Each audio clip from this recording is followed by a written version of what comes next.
স্বাগত। আজকে বাংলাদেশে আপনাদের সঙ্গে আছে আমি খালেদ মুহিউদ্দিন। বাড়ছে ইনকাম, আসছে বিনিয়োগ, উন্নয়নের ইশারা পরিসংখ্যানে 2021 সালের মধ্যে উন্নত দেশের টার্গেট দিয়েছে সরকারও। তবে রাষ্ট্রের এসব হিসাব মেলানো ভার শেষ পর্যন্ত পোহাতে হয় জনতাকে। এসব নিয়ে আজকের আলোচনা রাষ্ট্র কারখানা। কথা বলতে স্টুডিওতে আছেন সমাজতান্ত্রিক ডক্টর সলিমুল্লাহ খান, আছেন লেখক গবেষক ও অধ্যাপক আফসান চৌধুরী। স্বাগত আপনাদের।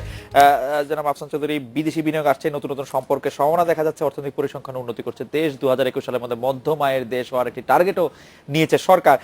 কিন্তু এই সবই অর্থনৈতিক উন্নত বা সম্পন্ন রাষ্ট্র হওয়ার ক্ষেত্রে সাংস্কৃতিক অবকাঠামো, জনসংস্কৃতির দিক থেকে আমরা উন্নতি করছি কিনা যখন এই প্রশ্ন করছি, তখন আমাদের প্রধান খবর 5 বছরের একটি বাচ্চাকে দিনাজপুরের পার্বতীপুরে 2 জন পূর্ণবয়স্ক মানুষ ধর্ষণ করেছেন এবং বাচ্চাটি সাংঘাতিকভাবে অসুস্থ আছে। এবং আমরা পরিসংখ্যানের কথা বলছিলাম, সেই পরিসংখ্যানে দেখা যাচ্ছে শিশু নির্যাতন, ধর্ষণের মতো মারাত্মক অপরাধও সেটি বেড়েই চলছে, যেন লাফিয়ে লাফিয়ে বাড়ছে। গবেষক হিসেবে আপনার কাছ থেকে একটু। ধন্যবাদ। 1998 সালে আমি একটা গবেষণা করেছিলাম, এটা ছাপা হয়েছে। সেটা হচ্ছে শিশুদের যৌন নির্যাতনের উপরে।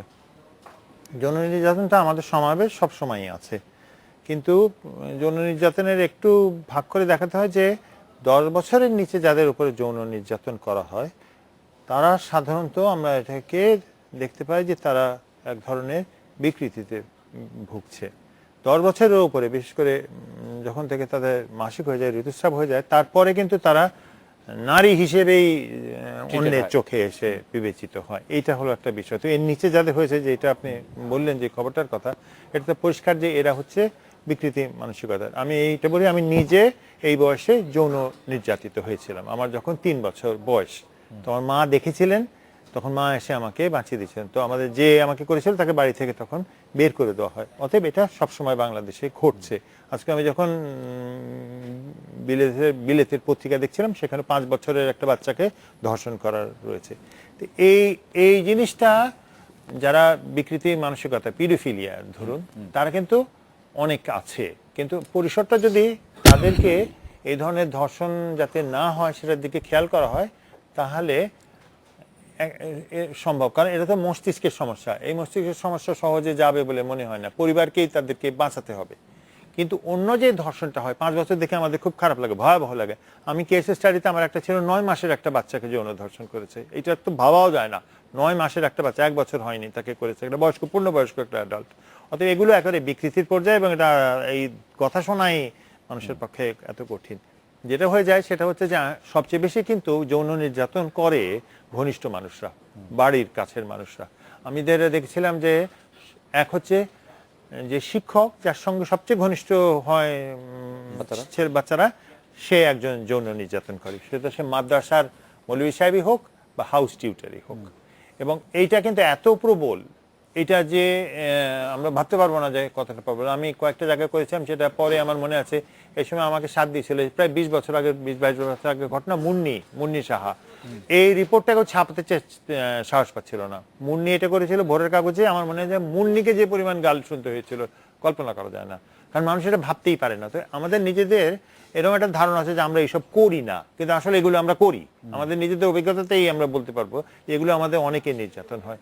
দ্বিতীয়ত হচ্ছে যে এই বাবা মাদের যেটা হয়, যে বাচ্চাদের যে যৌন, অন্যদেরকে যৌন আকাঙ্ক্ষার একটা সে ক্ষেত্র হতে পারে, বা যৌন আকাঙ্ক্ষার একটা টার্গেট হতে পারে, এটাও অনেক সময় ভাবে না। তৃতীয় হয়ে যায়, একবার যদি যৌন নির্যাতন হয়, গ্রামের দিকে বেশি, বাংলাদেশের গরিব মানুষদের মধ্যেও এটা বেশি, ওর বিয়ে হওয়ার সম্ভাবনা নিয়ে বাবা মা অনেক বেশি চিন্তিত হয়ে পড়ে। তখন কি করে, যে নির্যাতনকারী তার ব্যাপারেও কাউকে নালিশ করে না। তো আমি একটা সংগঠনের সঙ্গে জড়িত, যাদের কাজই হচ্ছে, সংগঠনটার নাম হচ্ছে ব্রেকিং দ্য সাইলেন্স। এর কাজই হচ্ছে এই শিশুদের যৌন নির্যাতনের বিষয়ে কাজ করা। তো আমরা অনেকগুলো এলাকায় কাজ করেছি এক সময়, কিন্তু এখন তো অবশ্যই মানুষের এই আগ্রহটা কম। বাংলাদেশে যৌন নির্যাতন কমবে না যতক্ষণ না জনগণ মনে করবে এইটা ঘটে বাংলাদেশে। দ্বিতীয়ত, সামাজিকভাবে এর প্রতিরোধ, কারণ ক্ষমতাবানরাই যৌন নির্যাতন করে।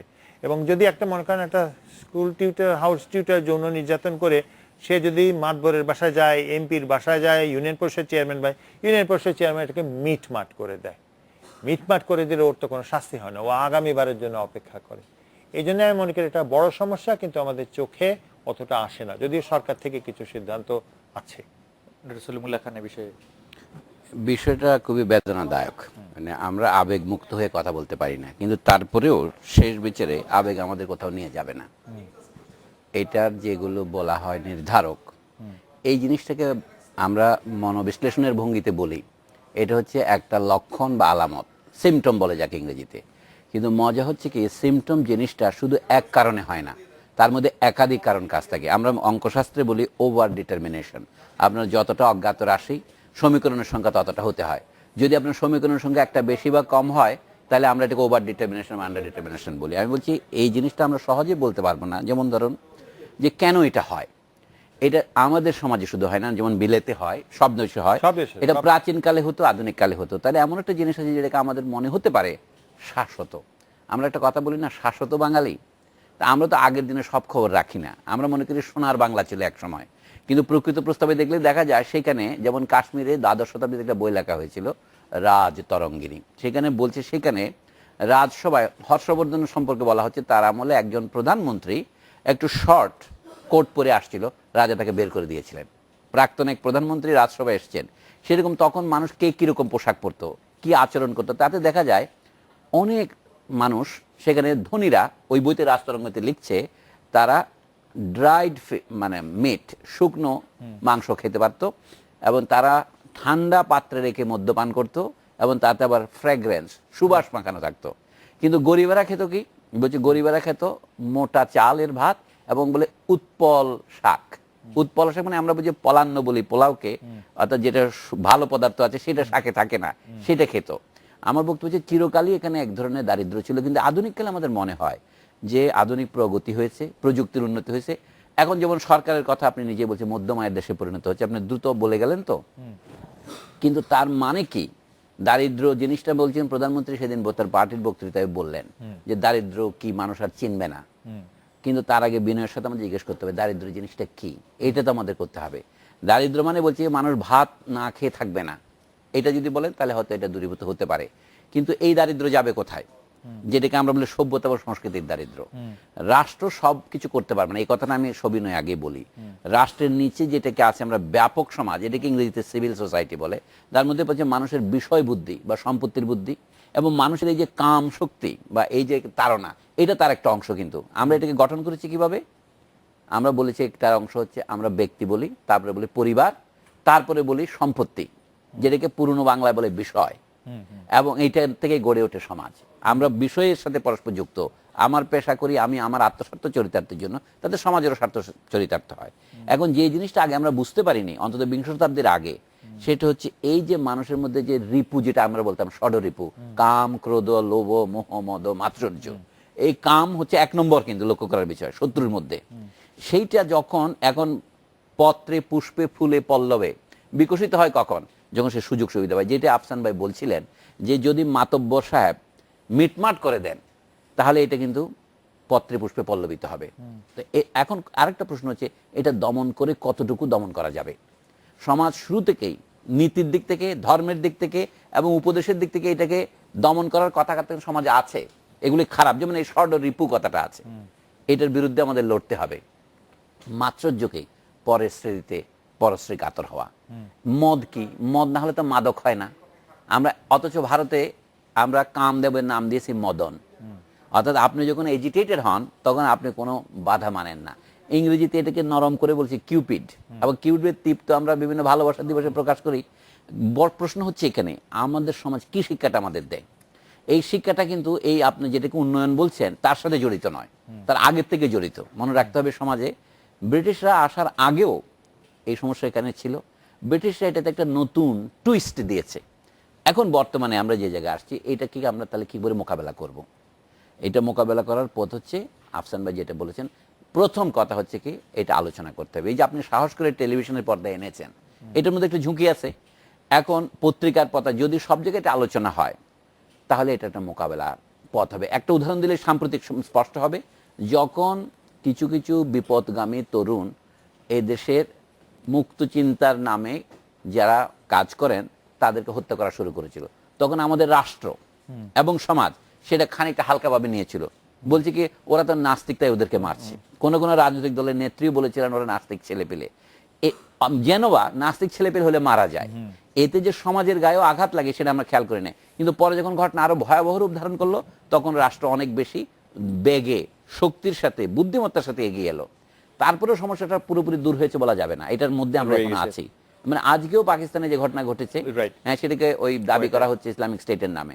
আমি এই কথাটা এই জন্যই বলবো যে এই জিনিসটাকেও শুধু দমন করে শেষ করা যাবে না, সমাজের মধ্যে সর্বত্র আলোচনা করতে হবে। যদি আমরা এর মধ্যে সেই ঢিলে আলোচনা করি, তাহলে আলোচনা, এখন শেষ কথা আমি বলি, এটা এমন বিষয় যে যার জন্য বোঝার জন্য আমাদের কিছু বিশেষজ্ঞ দরকার, কিন্তু একই সাথে বিষয়টা বিশেষজ্ঞের হাতে ছেড়ে দেওয়ার মতো তুচ্ছ বিষয় নয়, এটা সমাজের আলোচনার মধ্যে আনতে হবে। বিশেষজ্ঞ জনাব আফসান চৌধুরী, উন্নত রাষ্ট্রের জন্য কিছু বিষয় অপরিহার্য থাকে বা থাকে বলে এরকম মনে হয়, যেগুলির মধ্যে আছে যে রাজনৈতিক পরস্পর বিরোধী দলগুলির মধ্যে সমঝোতা, সুষ্ঠু ও গ্রহণযোগ্য নির্বাচন পরিচালনা, জননিরাপত্তা, বিচার পাওয়ার অধিকার, মানবাধিকার, এমনকি বিনোদনের ব্যবস্থাও। এই সবগুলিকে যদি আমরা মনে রাখি, তাহলে কি আমরা আসলে কোন জায়গায় আছি, আমরা ওই পথে আছি কিনা, অর্থনৈতিক উন্নতির পাশে যদি সেটিকে। আমার মনে হয় পশ্চিমা দুনিয়ার দিকে যদি তাকিয়ে বলেন যে ওরা কোন জায়গায় আছে, আমি বুঝতে পারবো না।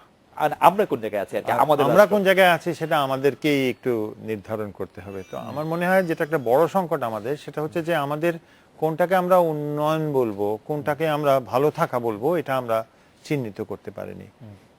অস্থিরতা পশ্চিমা সমাজেও অনেক প্রবল হয়েছে, এবং অস্থিরতার বিরুদ্ধে যে শক্তিটা তাদের দরকার ছিল, যেটা অর্থনৈতিক শক্তি তাদের দিচ্ছিল, সেটা কিন্তু দুর্বল হয়ে গেছে। দুর্বল হওয়ার অন্যতম কারণ হচ্ছে বিশ্বের যে অর্থনীতির উপরে যে পশ্চিমাদের যে দখল ছিল, দখলটা অনেক দুর্বল হয়ে গেছে।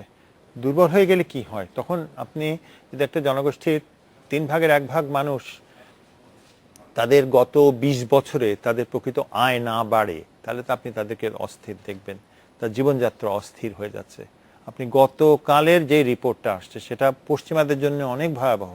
সেটা হচ্ছে যে পূর্বে মদ্যপান ছিল পুরুষের সমস্যা, এখন সেটা নারী এবং পুরুষের উভয় সমস্যা। বস্তুতপক্ষে মেয়েরা অনেক বেশি মদ খাচ্ছে। তো এই মদ খাওয়াটা আচ্ছা ঠিক আছে, কেউ খাচ্ছে, কিন্তু তার সমস্যাটা হচ্ছে যে স্বাস্থ্যজনিত সমস্যা। এটা কতদিন ধরে বিদেশের পাবলিক হেলথ সার্ভিস এটাকে বহন করতে পারবে? এই যে পাবলিক হেলথ সার্ভিস বহন করতে গেলে যে রাজনৈতিক সংকট তৈরি হয়, তার প্রমাণ হচ্ছে ব্রেক্সিট, যে আমরা অভিবাসীদেরকে এত সুবিধা দিতে পারবো না। আমাদের দেশের তো এই চিহ্নিতকরণের প্রক্রিয়াকে আমরা করছি যে কোনটা সুস্থতা কোনটা অসুস্থতা। আমাদের দেশে বড় লোকিটা হয়ে গেছে এটা আদর্শ। আমাদের দেশে আমরা বড় লোক হলে আর সমস্ত কিছু আমরা মেনে নিই। আপনি যদি দেখেন, আমি নিজে যেহেতু বিষয়টা আমি প্রতিনিয়তই দেখতে পাই হেঁটে যাওয়ার সময়, আপনি ঢাকা শহরের একটা বস্তি আছে, কুরাইল বস্তি, ওখান থেকে আপনি নৌকা উঠিয়ে দিয়েছেন। আপনি নৌকা উঠিয়ে দেওয়াটা আপনি বলছেন নিরাপত্তার জন্যে, বা আমি এটাকে সুশৃঙ্খল একটা শহর বানাতে চাই। আপনি বুঝতে পারছেন না যখনকার প্রত্যেকটা মানুষ, যারা মেয়েরা যারা কাজে যায়, তারা নৌকা করে কাজে যেত, এখন তাদের নৌকা করে কাজে যাওয়ার কোনো উপায় নেই। তারা কি করছে? তারা একটা বিকল্প নৌকার মতো করেছে, সেটা হচ্ছে কচুরি পানা দেয়, প্লাস্টিকের কিছু ব্যাগ দেয়, ওই রকম একটা জিনিস করে তারা পার হচ্ছে। কেন পার হচ্ছে? কারণ আপনি ওকে রিক্সা টানায় চড়তে হবে, আর ও রিক্সার দাম আবার বেড়ে গেছে, যেহেতু রিক্সা আবার অনেক কমিয়ে দেওয়া হয়েছে। ও 30 টাকা দিয়ে যদি বাসা বাড়িতে কাজে যায় বা গার্মেন্ট ফ্যাক্টরিতে যায়, ও খাবেটা কি? 30-60। তো তার মানে 2000 টাকা বা 1500 টাকা তার এক্সট্রা, তার রুজি চলে যাচ্ছে। তো আপনি তো এটাকে অনৈতিক বলছেন না। আপনি যখন সংস্কৃতিতে এইটাকে আপনি যখন মনে করছেন না যে এটা খারাপ, তখন তো আপনাকে বুঝতে হবে যে আপনার সংস্কৃতি পশ্চিমাদের যেরকম একটা বৈভবের সংকটে পড়েছে, আপনি বিত্তহীনতার সংকটে পড়েছেন। আমরা একটু ডক্টর সলিমুল্লাহ খান আপনার কাছে আসবো, আমরা একটা বিরতি নিয়ে আসি, কিন্তু আমার একটা প্রশ্ন, মানে এর সাথে বর্তমান থেকে একটু প্রশ্নটা একটু করে রাখি, যে অনেক সময় একটি দেশের জাতীয় ইতিহাসের কাছাকাছি পর্যায়ের কয়েকটি ভাষণ থাকে। আমরা যদি বাংলাদেশ দিয়ে বলি যে আমরা মুক্তিযুদ্ধের একটি আওয়ামী লীগের ইতিহাস, মুক্তিযুদ্ধের একটি জাসদের ইতিহাস, মুক্তিযুদ্ধের একটি সাধারণ ইতিহাস, তাত্ত্বিক ইতিহাস, এরকম নানা ধরনের ইতিহাস দেখি, কিন্তু সর্বজন গ্রাহ্য, মানে যতটা বেশি পারা যায় তত জনগ্রাহ্য ভাষণ থাকাও জরুরি। আমরা সেটির কোনো সংকট এখন দেখছি কিনা, এই জাতীয় ইতিহাসে কোনো মানে প্রণয়নে কোনো সমস্যা বা জটিলতা আছে কিনা? প্রশ্নটি উঠছে এই কারণে যে জাতীয় ইতিহাস বা মুক্তিযুদ্ধের ইতিহাস বিকৃতিরও একটি আইনও এখন বাস্তবতা, সেটিও আমাদের নানাভাবে। আমরা একটা বিরতি নিচ্ছি, ফিরছি আপনার কাছে।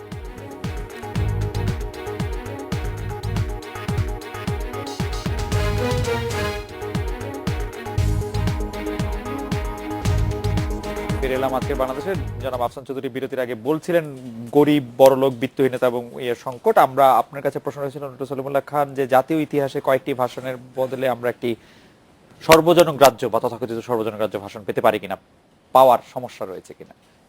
আপনি আগে যে প্রশ্নটা করেছিলেন শিশু নির্যাতন বিষয়ে, সেখান থেকে শুরু করি, তাহলে এখানে আসবো। সেটাকে বলে, একটা কথা আছে ইংরেজিতে বলে রিটার্ন অফ দি রিপ্রেসড। যেটাকে আপনি দমন করবেন, আমরা বাংলায় মাঝে মাঝে অবদমন বলি, যে সেইটা ভিন্ন পথ দিয়ে আত্মপ্রকাশ করে, কারণ তাকে হত্যা করা যায় না। ওই যে নহন্যতে যেটা বলে, সেটা সেরকম। এই জিনিসটা শুধু ব্যক্তি জীবনে সত্য নয়, আমাদের এখানে যে ধরনের মানে যৌন কামনাকে যেভাবে আমরা দমন করার সামাজিক পদ্ধতি করেছি, যেমন নারী পুরুষের মেলামেশা, নানা ক্ষেত্রে সমাজের মধ্যে সমস্ত আইন হচ্ছে দমন দমন দমন। বিবাহ হচ্ছে একমাত্র বৈধ পথ যে সাথে আপনি নারী পুরুষের মিলন হতে পারে। কিন্তু এখন নানাভাবে নানা বয়সে এর যে বিকৃত প্রকাশ ঘটে, সেগুলি আমরা আতঙ্কিত। এখন মুক্তিযুদ্ধের ইতিহাস সম্পর্কে একই কথাই, একই পদ্ধতির কথা বলা যাবে। রাষ্ট্রীয়ভাবে যখন কোনো নিষেধাজ্ঞা দেওয়া হবে, তার মানে কিছু কিছু মতকে সে রিপ্রেস করবে, পায়ের নিচে দাবিয়ে রাখবে, কার্পেটের নিচে পাঠিয়ে দেবে। সেইটা কিন্তু তখন বিকৃতভাবে আত্মপ্রকাশ করবে। এইটা হচ্ছে বিপদের দিক। উদাহরণ দেই, 200 বছরেরও বেশি আগে ফরাসি বিপ্লব হয়েছিল। ফরাসি বিপ্লবের 200 বছর পূর্তি হয়েছে 1989 সনে। সেই উপলক্ষে ওরা বাইসেন্টেনিয়াল বলে, সেটা উদযাপন করেছে। মার্কিন দেশেরও বাইসেন্টেনিয়াল হয়েছে। এখনো সেই তর্ক অব্যাহত আছে। কতগুলি বিষয় আছে সেটা নিয়ে তর্ক হবে, কিন্তু কতগুলি বিষয় আছে, যেমন ফরাসি দেশে এখন বিপ্লবের ফল ভোগ করছে, এটা হলো ফরাসি প্রজাতন্ত্র। কত নম্বর প্রজাতন্ত্র? এটা বলে 5ম প্রজাতন্ত্র।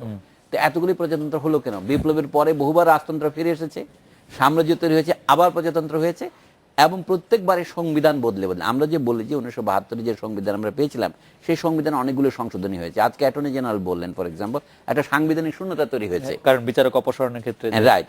তো অনুরূপভাবে আমরা এখনো কিন্তু পুরো সংবিধান বাতিল করিনি না। এখন কথা আসতেছে, আইয়ুব খানের আমলে যে সংবিধান তৈরি হয়েছিল, সেইটার একটা বিধান বাংলাদেশ স্বাধীন হওয়ার পরে কয়েক বছর পরে এসেছিল। এই জন্য বলছি যে ইতিহাসের পুরনো ঘটনা পুনরাবৃত্তি ঘটে। কার্ল মার্কস সাহেব বলেছিলেন যে সেই পুনরাবৃত্তি প্রথমবার যদিও বা ট্র্যাজেডি আকারে আসে, দ্বিতীয়বারের এটা প্রহসন আকারে হতে পারে। একই ঘটনা দুবার ঘটে না, কিন্তু যদি ঘটে সেটা ভিন্ন আঙ্গিকে ঘটে। 1971 এই দেশে যা হয়েছে, এখন তার ব্যাখ্যাকে আপনি বলেন যে বিভিন্ন ধরনের ব্যাখ্যা আছে। মুক্তিযুদ্ধে 2 পক্ষ ছিল, মুক্তিযুদ্ধে যারা করেছেন এবং মুক্তিযুদ্ধে যারা বিরোধিতা করেছিলেন, এবং যারা পক্ষে করেছিলেন তারা এখন নানা দলে বিভক্ত হয়েছে। স্যার, মাঝখানে কি আরেকটা পক্ষ ছিল যারা মুক্তিযুদ্ধ বিরোধিতাও করেন নাই, করেনও নাই? হ্যাঁ, সেইটাও বলছি। কি এখন কথা হচ্ছে, এই সমস্ত ঘটনা যেটাকে আমরা বলি ক্রাইসিস পয়েন্ট, সেইখানে ওই পুরনো কথাটা বলতে হয়। কথাটা যদিও বা একটু ডগম্যাটিক শোনায়, সেটা কি হয় তুমি আমার পক্ষে আছো অথবা তুমি আমার বিরুদ্ধে আছো। আমরা ধরে নিয়েছি অকুপাইড বাংলাদেশে যে 6.5 কোটি লোক ছিল, তারা মুক্তিযুদ্ধের পক্ষেই ছিল। আচ্ছা, এটা আমরা ধরে নিই। কেন ধরে নিয়েছি? কি তারা হয়তো শক্তির অভাবে বা সাহসের অভাবে অথবা সুযোগের অভাবে মুক্তিযুদ্ধে অংশগ্রহণ করার মতো দলবদ্ধ হয় না, কিন্তু তারা যেখানেই পারেন, আমরা সমস্ত জায়গায় সাক্ষ্য থেকে দেখি, মুক্তিযোদ্ধাদের তারা সহানুভূতির সাথে সহায়তা করেছেন। যা হোক, আমি বলছি তাহলে মুক্তিযুদ্ধের ইতিহাসগুলো কি? কতগুলি প্রশ্ন আছে আমরা কখনোই অবদমন করতে পারবো না। সেগুলো হচ্ছে কি, ধরেন বাংলাদেশের মুক্তিযুদ্ধ শুরু হয়েছিল আমাদের ঘোষণাপত্র অনুযায়ী পাকিস্তানের আক্রমণ করার পর, তার আগে নয়। নাহলে আমরা যে মুক্তিযুদ্ধের ঘোষণাপত্র যেহেতু 7বার যেহেতু বলেছি, তারপরে 25শে মার্চ রাতে যখন তারা আমাদের উপর আক্রমণ শুরু করলো, তাহলে আমরা বাধ্য হয়ে স্বাধীনতা ঘোষণা করলাম। এটা 1 নম্বর। 2 নম্বর কারণ, আমরা নতুন যে প্রজাতন্ত্র তৈরি করব, সেটার মধ্যে এই সাম্য, সামাজিক মানবিক মর্যাদা, সামাজিক ন্যায় বিচারগুলি থাকবে। এই তো এখন ইতিহাসে আমরা কোন জিনিসটাকে রাখছি, কোন জিনিসটা বাদ দিচ্ছি। যদি মনে করেন তথ্যের প্রশ্ন আসে, এখনো সমস্ত তথ্য উদ্ঘাটিত হয়নি। উনি গবেষণার সাথে ভালো যুক্ত ছিলেন, অনেক তথ্য আমরা এখনো অস্পষ্ট রেখেছি। তো এইগুলির মীমাংসা আদালত করতে পারবে না, কারণ ইতিহাস লেখা আদালতের কাজ নয়। আদালত শুধুমাত্র সংবিধানের ব্যাখ্যা দিতে পারে, এমনকি সংবিধানকে লঙ্ঘন করতে পারে না। মানে আদালতের ক্ষমতা হচ্ছে এইখানেই। আমি বলছি ইতিহাসের ব্যাপারটা কিন্তু আরো একটা বড় আদালত। কাজেই ইতিহাস বলতে আমি বোঝাচ্ছি যা ঘটেছে তাই ইতিহাস নয়। কবি তব মনোভূমি, রামের জন্মস্থান অযোধ্যার চেয়ে সত্যজনক। এখানে কল্পনাও কাজ করে। একটা রাষ্ট্র আমাদের গড়তেই পারতো না যদি আমরা কল্পনা করতে না পারতাম। ইতিহাসটা হচ্ছে কি, ধরুন 1947 সনের 14ই আগস্ট যদি আপনি মনে করতেন যে, কল্পনা করতেন যে এই দেশটা ভেঙে আরেকটা নতুন দেশ হবে, আপনি তখন পাকিস্তানের ভিতরে অনুগত থাকতে পারেন না।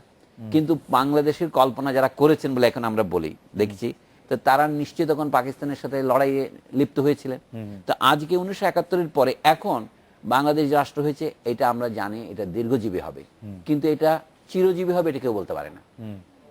কাজে এখন ৭১-এর ঘটনা নিয়ে সরকার যে আইন করার চেষ্টা করছে সেটা কি, বিশেষ বিশেষ ক্ষেত্রে যেমন সরকার যেটা আইন করার এখতিয়ার আছে যে অবমাননা করা যাবে না, যেমন আদালতের অবমাননা করা যাবে না, কথায় কথায় আমি বলছি, যেমন মত প্রকাশের স্বাধীনতার ক্ষেত্রে আমরা কতগুলো সীমাবদ্ধতা দিয়েছি, যেমন অপরের ডিফেমেটরি কোনো লেখা লেখা যাবে না, বলা যাবে না, সেগুলো করা যাবে। কিন্তু মত প্রকাশের স্বাধীনতার একটা সীমা আছে। আমরা জগৎ বিখ্যাত যে বিচারটা করি সক্রেটিসের বিচার নিয়ে যে কথা বলে, কেউ এটা জিজ্ঞেস করে না যে সক্রেটিস তো দৈব বলে সবকিছু দেখতে পেতেন, কিন্তু সক্রেটিসের আমলে তো ওই দেশে শতকরা ৯০ জন লোক দাস ছিল, কিন্তু সক্রেটিসের দেবতা সক্রেটিস কোনোদিন কি বলেছে এই দাস প্রথা খারাপ? না, বলতে পারেন, তাহলে কেন বলতে পারেন? অথচ আমরা সক্রেটিসকে নিয়ে যে বাক স্বাধীনতার জন্য এতদিন লড়াই করেছি, সক্রেটিসকে কি বলেছে? তার বলছে কি, আপনি এখন থেকে আর যুবকদের যে শিক্ষা দিচ্ছেন তা দেবেন না, আপনি চুপ করে থাকবেন, নইলে আপনাকে প্রাণ দিতে হবে। উনি প্রাণ দেওয়াটা বেছে নিয়েছেন, চুপ করে থাকতে রাজি হননি। কিন্তু আমরা ইতিহাসে এমন কোনো সাক্ষ্য পাই না যে সক্রেটিসের মৃত্যুদণ্ড দেওয়ার পর সেখানকার যুবকরা বিদ্রোহে ফেটে পড়েছিল। কিন্তু অনেক দিন পরে, কবে ঊনবিংশ শতাব্দীতে আমরা সক্রেটিসকে আবার উপরে তুলেছি। তার একটা প্রমাণ দেই, বিখ্যাত ল্যাটিন রাইটার, ল্যাটিন ভাষা যিনি লিখতেন প্লুটার্ক, লাইফস নামে একটা বই আছে, সেখানে সক্রেটিসের জীবনী নাই। সক্রেটিস যে বিখ্যাত হয়েছেন অনেক পরে। আমি বলছি এখন এই সক্রেটিসকে ২০০০ বছর ধরে দাবিয়ে রাখা যায় নাই, আবার তিনি লাফিয়ে উঠেছেন। অর্থাৎ আপনি বলতেন প্লুটার্ক কেন, আরো বহু লোকের, প্লুটার্কের বইতে সক্রেটিস আরো অনেকজনের লেভ নেই। প্লুটার্কের বইটা বিখ্যাত কেন, এই বইটা মুখস্থ করতেন রুসোর মতো দার্শনিক অষ্টাদশ শতাব্দীতে, তিনি সেখানে সক্রেটিসের নাম পাবেন না। আমি কথাটা এই কারণে বললাম যে এক কালে আমরা বলি এক দেশের গালে আরেক দেশের বুলি হয়। এক দেশে যিনি সাধু মহাপুরুষ এক কালে, আরেক কালে তিনি একেবারেই বিস্তৃত হতে পারেন। তো বাংলাদেশ হচ্ছে পৃথিবীর জনসংখ্যার শতকরা ২ ভাগ লোক এই বেঙ্গল ডেল্টায় বাংলাদেশে থাকে। আমরা খুব ছোট দেশ, কিন্তু পৃথিবীর ইতিহাসটাকে যদি আমরা মিলিয়ে দেখি, যেটাকে আমরা বিশ্ব ইতিহাস বলি, বাংলাদেশ একটি রাষ্ট্র গঠনের মধ্য দিয়ে বিশ্ব ইতিহাসে প্রবেশ করেছে। কাজে এই ঘটনা খুব বড়, এটাকে দাবিয়ে রাখার মতো একটা ঘটনা নয়। কিন্তু এই ঘটনাতে যারা যারা অংশগ্রহণ করেছে তাদের মধ্যে অনেকে নামওয়ালা আছেন, অনেকে নামবিহীন, গোত্রহীন। আপনার মনে থাকতে পারে ১৯৭০-এর দশকে হাসান আজিজুল-হকের একটা গল্পের বই বেরিয়েছিল, নাম ছিল নামহীন গোত্রহীন। ৭২ বেরিয়েছিল। হ্যাঁ, মানে আমি ওই সময় পড়েছিলাম, মনে আছে, নামহীন গোত্রহীন, যুদ্ধ থেকে ফিরে আসা। বাংলাদেশের অনেক মুক্তিযোদ্ধা নামহীন গোত্রহীন, এবং বাংলাদেশের শহীদরা তো নামহীন গোত্রহীন। যে তর্কটা করা যাবে না, আমি বলি বাংলাদেশের মুক্তিযোদ্ধা শহীদের সংখ্যা, এই মুক্তিযোদ্ধা শহীদের সংখ্যা নিয়ে অনেক গবেষক, যেমন ধরুন মহিদুল হাসান, যিনি মূলধারা ৭১ লিখেছেন, তিনি উপধারা বলে একটা বই লিখতেছেন, আমি পরবর্তী ধারা নিয়ে হয়তো লিখবেন। তো তার বই তো বাংলাদেশ ১৯৮৬ সন থেকে বাজারে আছে, সেখানে অনেক যে কথা আছে সেটা বর্তমানে অনুসারে সেই বইটাকে বাতিল করতে হবে। যেমন ধরেন আমাদের শহীদের সংখ্যা ৩০ লাখ, এটা এখন আমরা প্রতিষ্ঠিত করেছি, কিন্তু মুক্তিযুদ্ধের পরপরই তাজউদ্দিন সাহেবের যখন জিজ্ঞেস করা হয়েছিল, তিনি এক জায়গায় বলছিলেন ১০ লাখ। এরকম বহু রেকর্ড আছে, আপনি যদি রেকর্ড চান সেগুলো আমরা আলোচনা করতে পারি, আমি আলোচনা করছি না। তাহলে এইটা নিয়ে যদি কেউ যদি বলে, যেমন ধরুন এই মহিলাটা যে বই লিখেছে শর্মিলা বসু, সে বলতে মাত্র ৩০,০০০ লোক মারা গেছে। এখন এই তার বইটাকে আপনি বাতিল করবেন? প্রশ্ন হচ্ছে, বরঞ্চ তার বইয়ের বিরুদ্ধে লিখে যুক্তি দিয়ে আপনাকে দেখাইতে হবে। বাতিল করার সমাধান কিনা না, বাতিল করার সমাধান না, বরঞ্চ তার বিরুদ্ধে লিখতে হবে। এই যে ভারতে একটা বিখ্যাত পত্রিকা হচ্ছে economic and political weekly, Bombay থেকে বের হয়, সেখানে নয়নিকা মুখার্জি আর অনেকেই এই শর্মিলা বসুর বিরুদ্ধে প্রতিবাদ করেছেন। আমাদের দেশের তরুণ বুদ্ধিজীবী একজন নাইম মোহাইমেন, সেও লিখেছে। আমরা অনেকেই লিখছি। একটা জিনিসকে দমন করা নয়, আলোচনা করা, এটা দরকার। বর্তমানে আমাদের সাংস্কৃতিক যে দীনতা দেখা দিয়েছে, সেটা আরো একবার আমি বলি, এই যে আওয়ামী লীগের বিরাট সম্মেলন হলো, আওয়ামী লীগের এই যে যেটা বলে দেশের প্রসপ্যারিটি, তার মধ্যে একটা দারিদ্র্য ফুটে উঠলো। সেটা ফুটে উঠলো কি, আওয়ামী লীগের সাথে কোনো লেখক বুদ্ধিজীবীরা কেউ নাই। একটা দেশের স্বাধীনতা সংগ্রামে নেতৃত্ব দিয়েছে যে দল, ৪৫ বছর পরেও যে এখন ক্ষমতা জাজুল্লামান আছে, তার সাথে জড়িত লেখক বুদ্ধিজীবীদের লেখার গুণ দেখলে ভয়াবহ লাগে। সে সম্পূর্ণ শুধু পুলিশ লেভেলের উপর নির্ভরশীল হয়েছে, এটা অনেকে নিন্দুকেরা বলে থাকেন, কিন্তু সে যে শুধুমাত্র বাংলা একাডেমি, শিল্পকলা একাডেমির উপর নির্ভরশীল হয়েছে, এটা বলেন না। রাইট, আমরা একটা বিরতি নিচ্ছি। এই জায়গা থেকে একটু প্রশ্ন আপনাকে করতে চাই আফসান চৌধুরী, আমরা বিরতির পর ফিরে এসে যে রাজনৈতিকভাবে আওয়ামী লীগের সামনে বেশ কয়েকটি সাফল্য আমরা দেখতে পাচ্ছি, বা আওয়ামী লীগ মনে করছে যে তাদের সাফল্য রয়েছে, নির্বাচন করে সরকার গঠন, বিরোধী দলের আন্দোলন নিয়ন্ত্রণ, এদের মধ্যে অন্যতম। এখন তাদের টার্গেট কি হতে পারে বলে আপনি মনে করেন? তাদের টার্গেট কি দেখছেন আপনি? তারা রাষ্ট্র পরিচালনার ক্ষেত্রে কোনো পরিবর্তন আনবেন কিনা, বা তারা যেহেতু সফল তারা এরকমই থাকছেন কিনা, আমরা লক্ষণগুলি একটু আপনার কাছে জানতে চাইবো। আমরা বিরতি নিয়ে ফিরছি আপনার কাছে।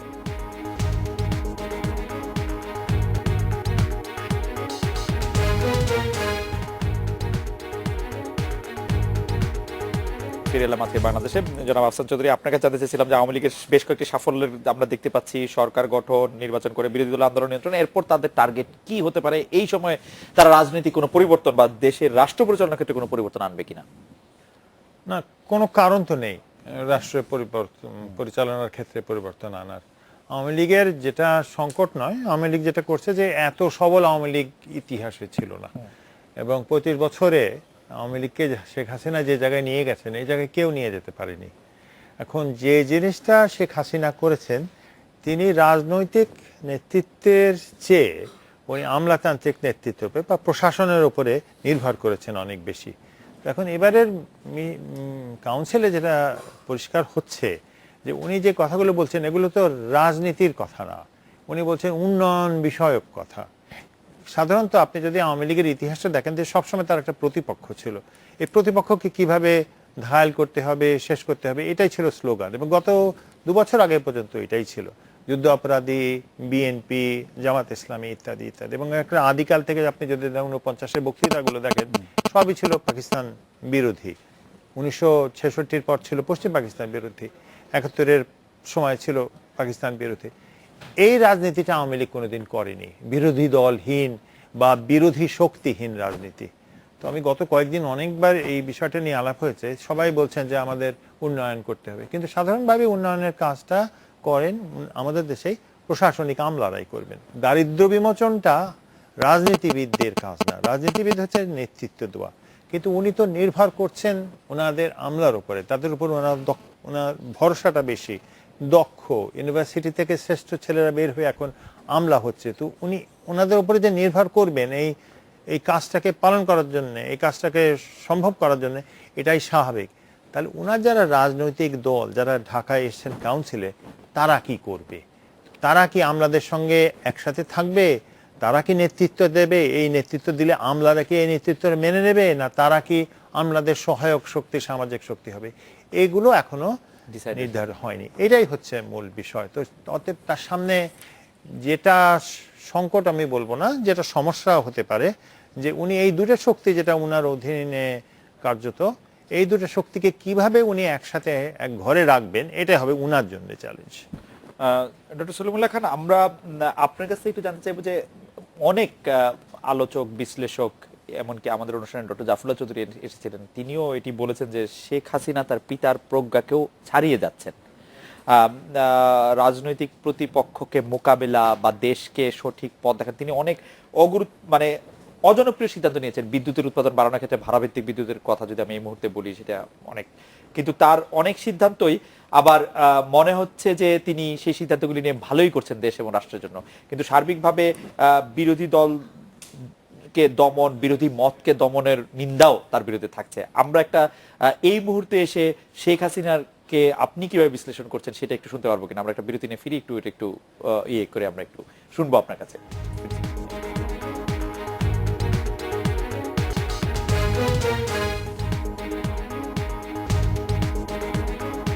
ফিরে এলাম আজকের বাংলাদেশে।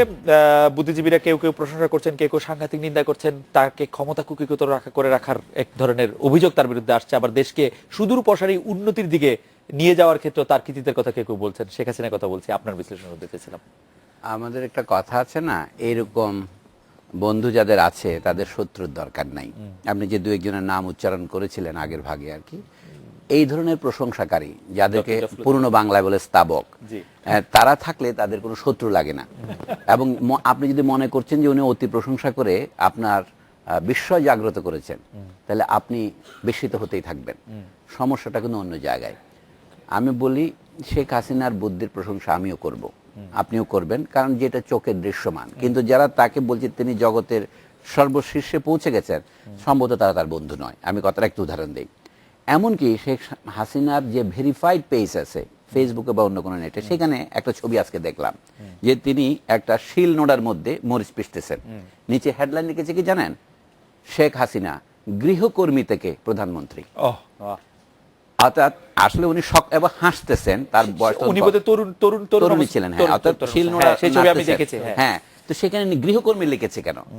সে গৃহিণী থেকে লিখেছে না গৃহকর্মী থেকে লিখেছে, আমি প্রথমে একটু হতভম্ব হয়ে গিয়েছিলাম। কিন্তু গৃহকর্মী মানে যে মেড সার্ভেন্ট, সেটা তো সে মিন করে লেখে নাই। অনেকে বলছে কি ওই মোদি তো চা বিক্রেতা ছিল, চাওয়ালা ছিল, পাকিস্তানে এক চাওয়ালা এখন হিরো হয়ে গেছে না? হ্যাঁ, এইরকম অতি প্রশংসা করতে গিয়ে মানুষ এগুলি করে। অর্থাৎ তিনি যে সাধারণ, আমাদের উনি নিজেও বলতেন আমি একজন সাধারণ বাঙালি নারী, আর বেগম জিয়া উনি একজন সুন্দরী, এটা তার নিজস্ব একটা সিগনেচার কথা। আমি বলছি যে এত প্রশংসা করার প্রয়োজন নেই। শেখ হাসিনা যা করেছেন সেটা তো চোখের সামনে দৃশ্যমান আছে। অতিরিক্ত প্রশংসা না করে বলি যে এই বার তিনি যেটা করেছেন। আরেকটা বলি, 1996 সনে তিনি যখন প্রধানমন্ত্রী হলেন তখন বুদ্ধিজীবীদের একটি প্রতিনিধি দল তার কাছে গিয়েছিল। তারা তখন তিনি তাদের বলছেন আপনারা যদি ভোটে দাঁড়ান কয়টা ভোট পাবেন।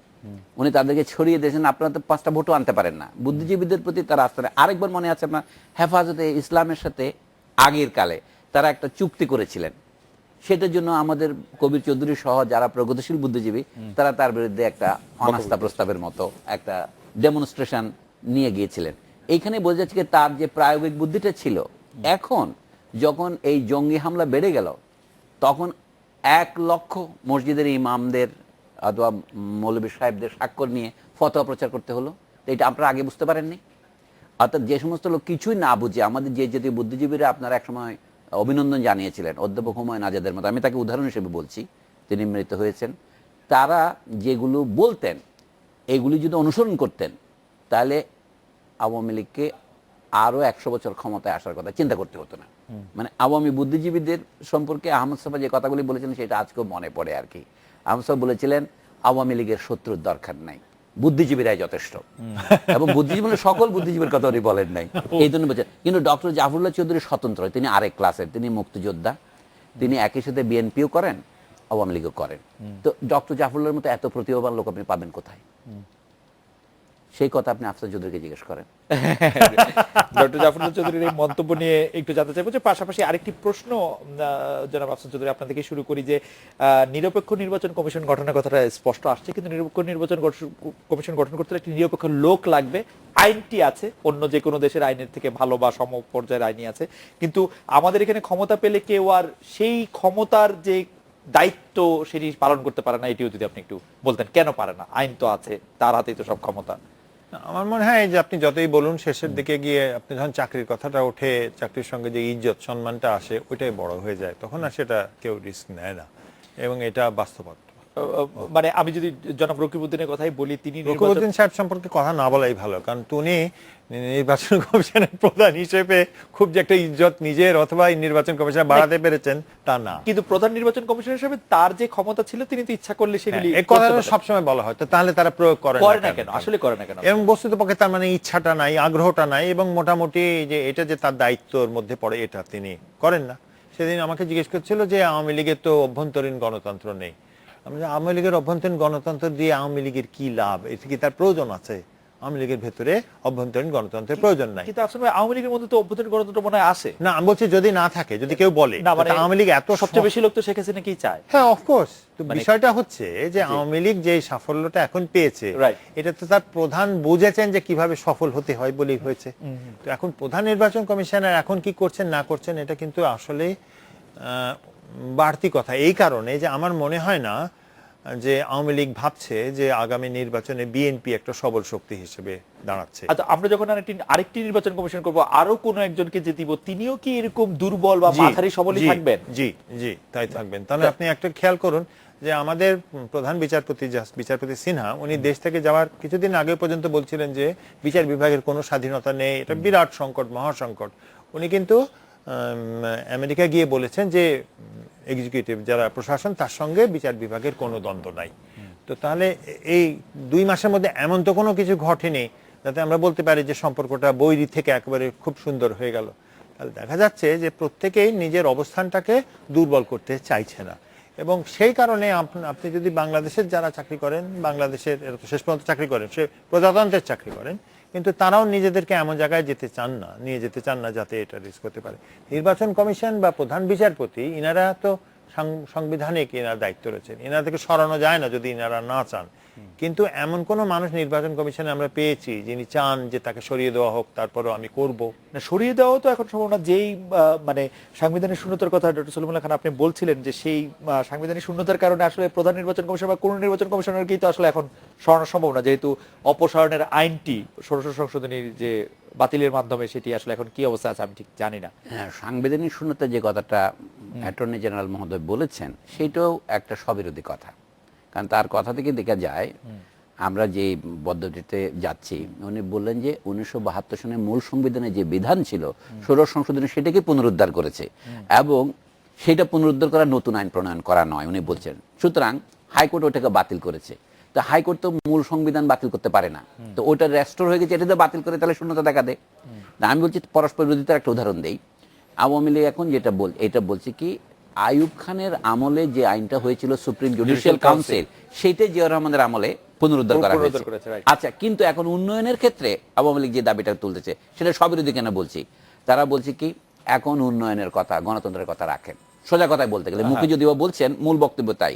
এখন আইয়ুব খানের আমলে ঠিক এই কথাটাই বলা হচ্ছিল যে এখন পাকিস্তানের উন্নতি হচ্ছে, তোমরা বাংলাদেশের স্বায়ত্তশাসন চাচ্ছ কেন?